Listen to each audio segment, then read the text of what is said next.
Thank you very much. My name is Caradonna. I'm from Porini Foundation. Porini Foundation works mainly with IUCN. You probably know IUCN. If you don't know it, it's the Red List of Endangered Species that you probably know.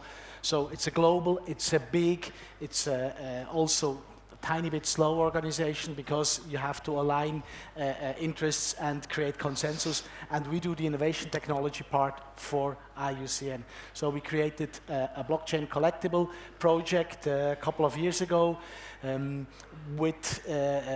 IUCN, and we are gamifying this now and bringing that to retail clients. So, for example, we will have serialized QR codes on products. There you can go and get them where the water is. And on these products, we will announce the partnership at the World Economic Forum in January.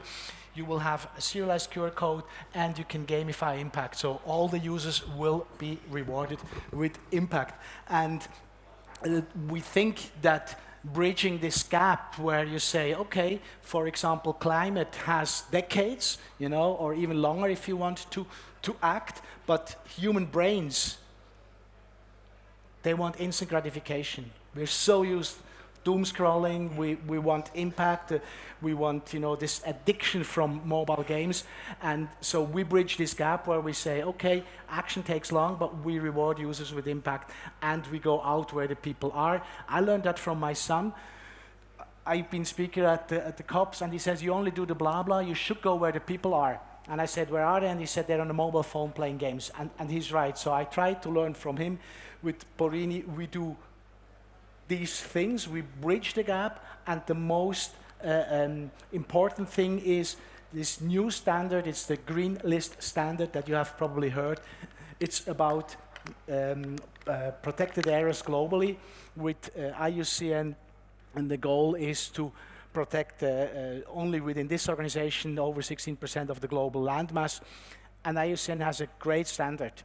And of course, the standard is not easy, it's complex, there is different metrics. So what we created is a dynamic digital twin.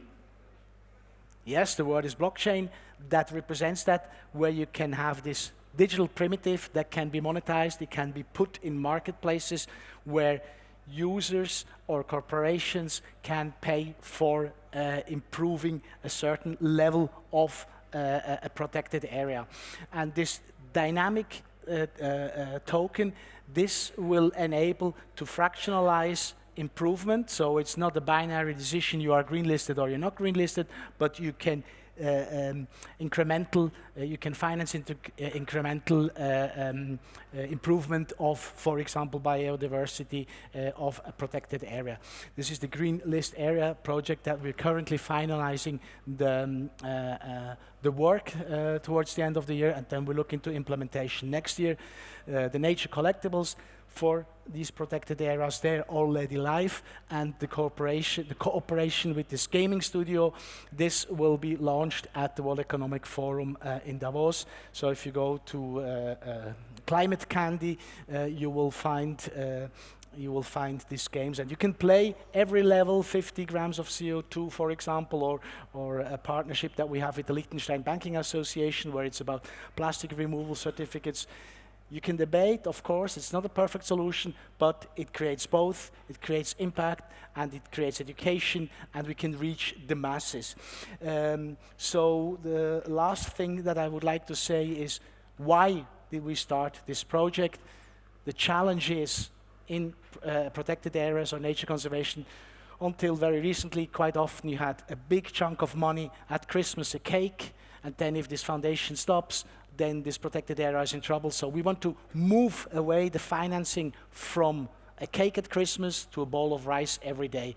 So this is the challenge that we try to solve: recurrent revenues through gamification, to granularized NFTs that can be put in liquid markets. And I hope that you are curious and that you want to find out. And if you want to play, there is QR codes at the where the water is, and you can play and test. And now I would like to give the word to Rowan.